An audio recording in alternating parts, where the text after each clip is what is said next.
There comes a moment in life when silence speaks louder than all the noise around us. In that sacred silence, something greater whispers not in words but in truths so deep they stir the soul. You were not born to merely clock in and clock out. You were not created to fit into a mold to be managed to wait until Friday to feel alive. The divine message is clear, though often ignored. Don't look for a job. Look for your calling. When people hear this, they feel uneasy. How will I survive? Who will pay the bills? These are valid questions. But the deeper question is, who are you becoming while you survive? The search for security has made many prisoners not in cells of concrete, but in offices with no windows to the soul. What if your deep dissatisfaction isn't a personal failure, but a spiritual calling? Let's awaken to a higher truth. A job fills your calendar marks. Your hours defines your routine, but often leaves your spirit untouched. It is a container that tells you when to rise, when to rest, when to move, and when to stay still. It demands your presence, but not necessarily your being. You follow its rhythm because you must, not because you are alive in it. And slowly, day by day, the job takes more of you than you ever agreed to give. You start to confuse motion with meaning, deadlines, with purpose, promotions, with growth. You begin to forget that there is a difference between activity and alignment. But a calling, is something else. It doesn't come wrapped in company logos or performance bonuses. It does not arrive as a job description or announce itself in bold letters. It often comes softly, like a whisper that stirs in the silence between distractions. It is not urgent, but it is persistent. It lives in the discomfort you feel in the middle of meetings. It glows quietly in the things that make your heart beat faster for no logical reason. It speaks not to your skill, but to your soul. And it doesn't ask what you can do. It asks why you're here. Many ignore that voice, dismissing it as unrealistic or irresponsible. And so they continue waking to alarms, dressing in uniforms, sitting in chairs that feel more like restraints. But deep inside, something begins to ache. An invisible grief takes root, not for what has been lost, but for what was never lived. That grief, though silent, is sacred. It is the soul reminding you of what you came here to be. Consider Steve. By all conventional standards, he was a success, a high-ranking accountant with a six-figure salary, a spacious office, and admiration from colleagues. But each Sunday night his stomach twisted. He dreaded the return to spreadsheets, boardrooms, and artificial smiles. His weekends became a desperate escape. Overstimulated, overindulged, anything to numb the looming return to monotony. He didn't realize he was not living. He was performing a role he never auditioned for. Then something unexpected happened. He lost his job. A company merger, a financial pivot, one of those cold decisions made in rooms far from the human cost. For a moment, panic set in, but underneath the fear was something else. Relief. Emptiness, yes, but also clarity. The silence that followed was not hollow. It was spacious. Into that space came the whisper he had long silenced. He remembered the music classes he used to give at church, the way his eyes lit up when he saw children discover rhythm, harmony, and joy. With no plan but a full heart, he returned to that joy. He began teaching again in basement and community halls with borrowed instruments and zero marketing. It was slow. It was uncertain, but it was real. Within 2 years, he had founded a small music school. He earned less, but he lived more. His eyes, once dulled by fluorescent lights, began to shine again. His laughter returned. His Sundays were no longer filled with dread. This is not an argument against work. It is a reminder to distinguish between labor that exhausts and labor that enlivens, between survival and significance.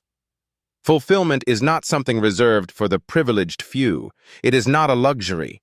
It is not earned through corporate loyalty or long hours. It is your birthright. You may be employed. You may even be praised for it. But if your soul feels distant from your daily tasks, you are not fully alive. The world needs people who are alive, not just efficient. When you give yourself permission to follow what lights you up, you give others the courage to do the same.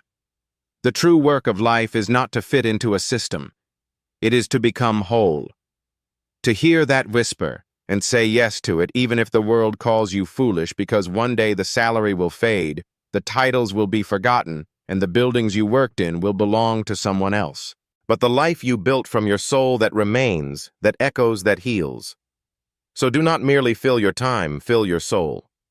The desire for safety is as old as the human soul. It is the instinct that built shelters, cultivated food, and formed tribes. But what was once survival has now become a spiritual prison. In our modern world, safety is marketed as success. Regular paychecks, secure positions, stable futures. And yet beneath this comfortable surface, countless souls are suffocating not from lack of food or shelter, but from lack of meaning. The deepest hunger today is not for bread. It is for purpose.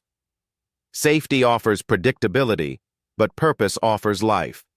Jobs, for many, are the gateway to stability. They provide structure, identity, a place in society's machinery.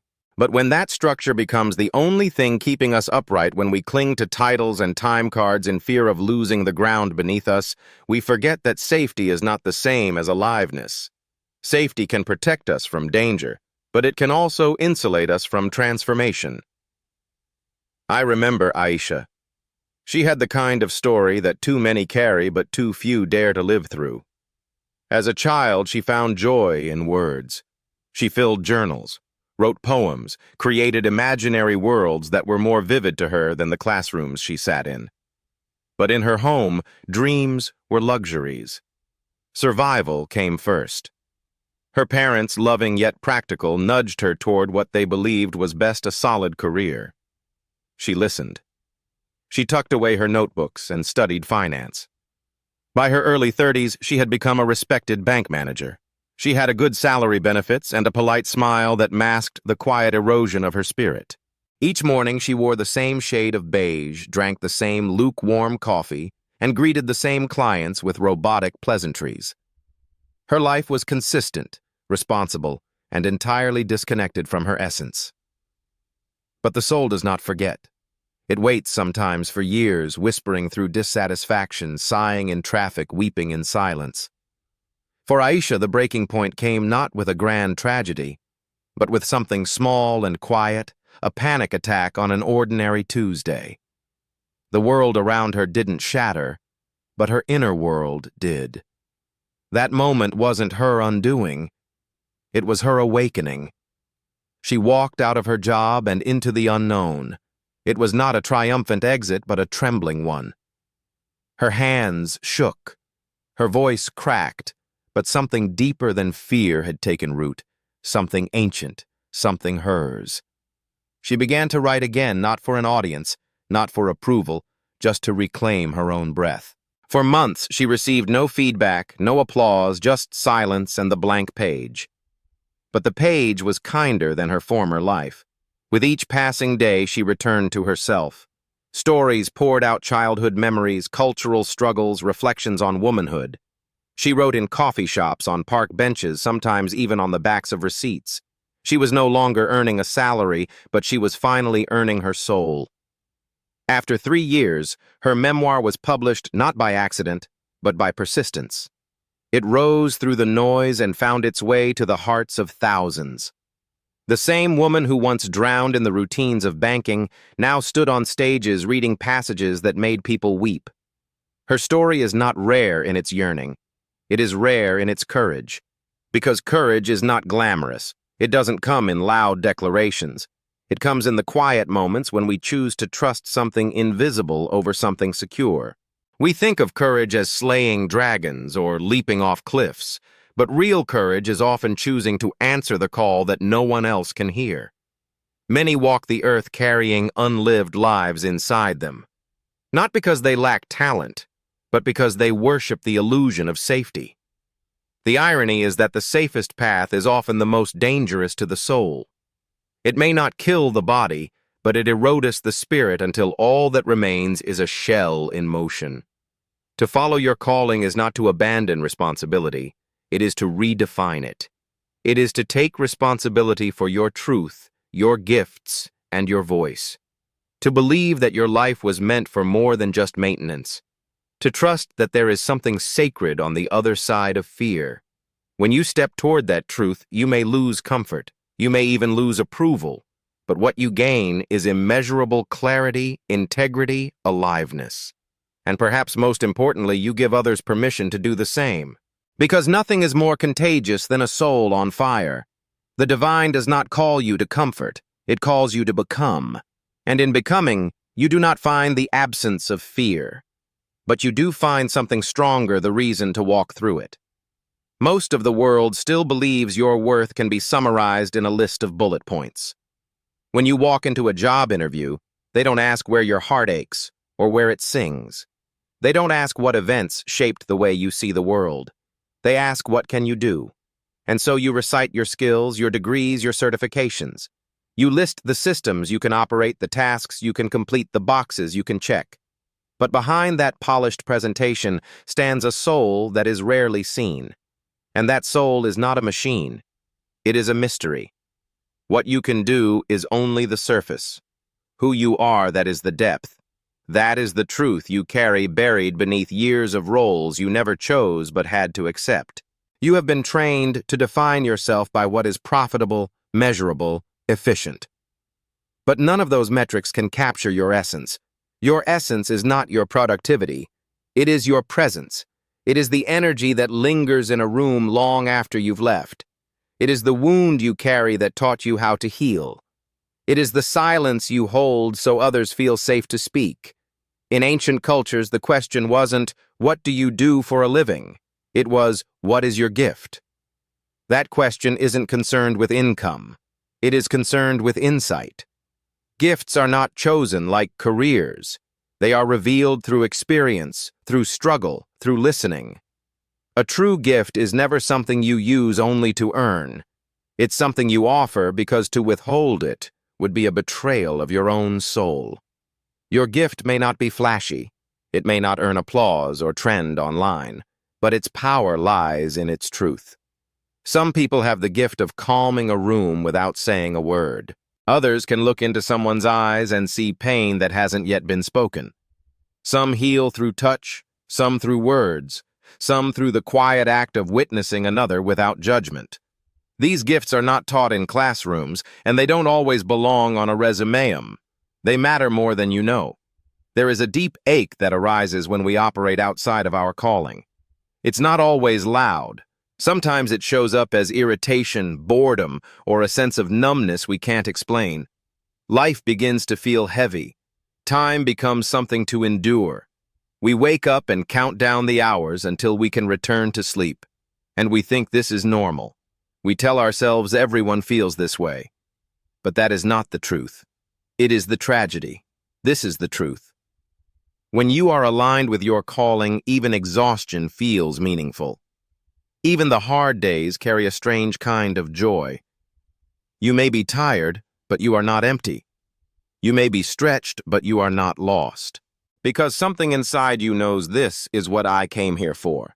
And that knowing is the fuel that no amount of money or praise can replicate. History has shown us that those who changed the world were not chosen for their qualifications. They were chosen for their willingness to answer the call. They were not the most trained, the most polished, or the most agreeable. They were the ones who listened when something deep and sacred stirred inside them. They followed that voice often at great cost. They were misunderstood, rejected, even persecuted. But they knew to betray the calling is to betray the self, and that price was too high. You, too, have been chosen. Not because you are perfect, not because you are ready, but because you are necessary. There is something you carry, some insight, some pain, some light that no one else can offer in quite the same way. It may not make sense yet. It may not fit into the systems around you, but that doesn't make it any less real. The systems were built for order, not for purpose. Your calling is not here to help you fit in. That is here to help you become. But the calling is quiet. It will not chase you.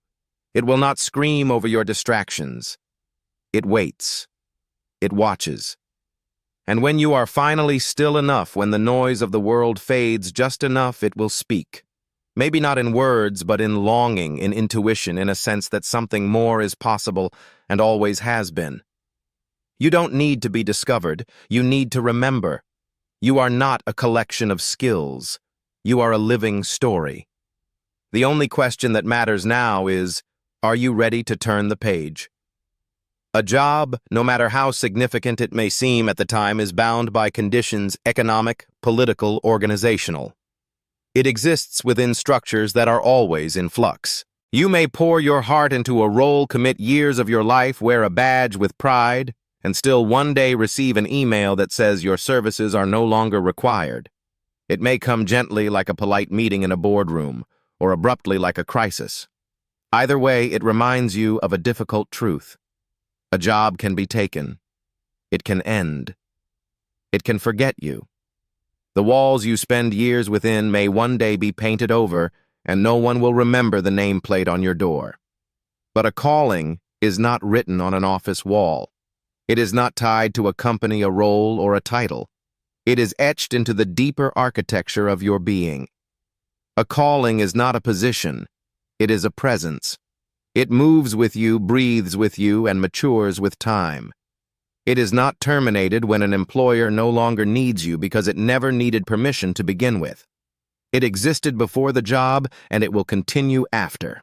While a job may end, a calling unfolds layer after layer, chapter after chapter, reshaping itself as you do. There is something timeless about a true calling.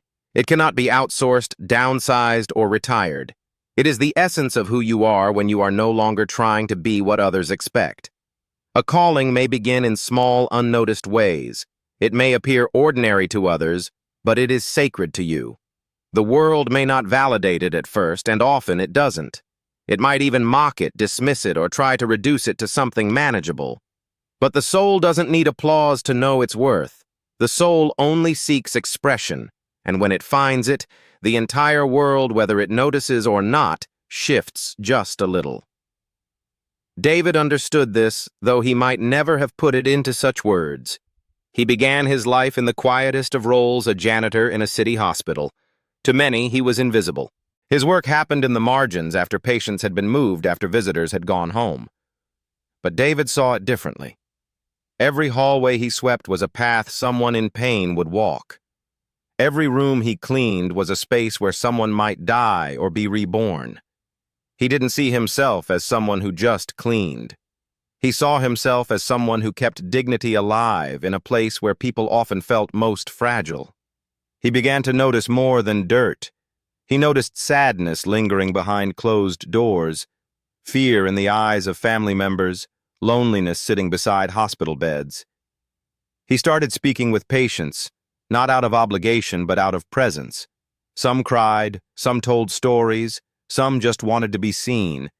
And David listened, not as a counselor, not as a therapist, but as a human being who wasn't afraid of pain. Over time, his gift became undeniable. What began as simple conversations turned into healing moments. Nurses started to notice. Doctors did too. Eventually, the hospital created a role for him. Counselor for terminally ill patients. No formal degree, no professional training, just a calling that had matured through years of quiet devotion. David's story didn't begin with prestige, and it didn't need it. His gift was never about status. It was about presence. And that kind of presence is what the world is starving for. We often wait for our calling to show itself in dramatic ways. A moment of lightning clarity, a spotlight from above. But more often it begins in the ordinary. It's hidden in the things we do when no one is watching, in the tasks we approach with unexpected reverence. If you treat your current place as sacred, no matter how small it may seem, it will reveal more. And as you grow, your calling grows with you. It does not remain fixed. It changes form. A painter may one day become a teacher. A teacher may become a writer. A writer may become a guide for others who have forgotten how to dream. The form evolves, but the essence remains the same. Do not fear the end of a job. It may simply be the invitation to meet your calling again. And this time with more wisdom, more clarity, more courage. What appears to be loss is often the start of awakening. When the identity that was handed to you falls away, the truth that has always been within you rises. And in that truth, you will not only find your path, you will help others find theirs. There is a quiet violence in the act of conformity, a violence not marked by visible wounds, but by the silent erosion of the self. It is the slow and steady suppression of the unique voice that once echoed with clarity in the soul. That voice, unfiltered and ancient, once danced freely through the curiosity of childhood, the defiance of adolescence, and the dreams that dared to emerge in moments of solitude. But as we grow, that voice is taught to whisper, then to hush, and eventually to vanish beneath the weight of expectation. We are told to behave, to adjust, to fit into templates shaped by those who never knew our essence. And little by little we trade our authenticity for approval, our truth for acceptance. But the divine did not form you from dust and breath just to watch you become a copy of someone else. You were never meant to blend in. You were shaped with a specific rhythm, a signature frequency unlike any other. Within you is a map written not with ink, but with longing. A longing to express, to serve, to create, to love, to bring into this world something only you could ever bring. When you ignore that map, when you bend yourself to match the world's standards, you are not just betraying yourself. You are resisting the very force that brought you into being. We live in a world that rewards mimicry and punishes mystery. It teaches us to strive for security, to build identities that are marketable, and to define success by what can be measured. But the soul does not speak the language of spreadsheets. It does not bow to algorithms or metrics. It only knows how to be whole. And when it is denied its wholeness, it begins to ache. Not loudly, but persistently. That ache shows up in the strangest ways. The job that pays well but feels hollow. The friendships that never touch your core. The nagging sense that something is missing even when everything looks perfect. That ache is not a flaw. It is not a sign that you are broken. It is a sacred signal, a wake-up call. To wake up is to begin the painful, beautiful process of remembering. It is to see clearly, perhaps for the first time, that the systems we serve were never built to honor the soul. They were built to maintain order, to produce outcomes, to reward compliance. So why do we work so hard to impress structures that do not see us? Why do we silence the most alive parts of ourselves for the sake of being understood by people who do not even understand themselves? Let me start. When God says, "Don't look for a job," it is not a rejection of work, labor, or discipline. It is a call to abandon the false idea that your value lies only in your ability to produce. It is a demand to return to your center, to listen again, to create from the ground of your own being. Not to survive, but to serve something deeper. The divine doesn't need more efficient workers. It needs awakened souls. Those who are not afraid to bring their full presence into everything they do. When you work from that place, when your actions flow from alignment rather than anxiety, your labor becomes sacred. It becomes a form of prayer. Prayer is not always folded hands in quiet rooms. Sometimes prayer is the paintbrush on canvas, the hand tending the garden, the voice that tells the truth even when it trembles. Sometimes prayer is the risk of beginning again when the world says it's too late. When your work becomes prayer, it doesn't just impact your life. It transforms the lives of others. It inspires it, heals, it awakens, because the soul recognizes authenticity when it sees it. And it longs to be reminded that it too is allowed to be free. There is no salvation in fitting in. The world has enough imitation. What it needs desperately is people who have come home to themselves, people who no longer live from fear, but from purpose, people who refuse to dilute their fire for the comfort of others. The path of awakening is not easy. It requires the death of illusions, the loss of approval, the courage to stand alone if necessary. But what you gain is immeasurable, a life that is yours, a voice that is clear, a soul that is at peace. You were never called to blend in. You were called to blaze. And when you finally stop shrinking to fit the world, you will realize you were never too much. The world was just too afraid. But God isn't afraid of your light. He placed it in you, not to be hidden, but to be lived. So today, dare to pause.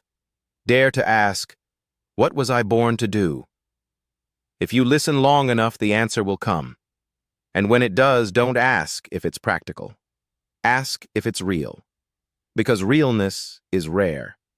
And purpose is not a paycheck. It is a path. God doesn't want you trapped in a system. He wants you free in your spirit. Not everyone will understand you when you walk away from the expected path. But some roads are only visible to those who dare to look within.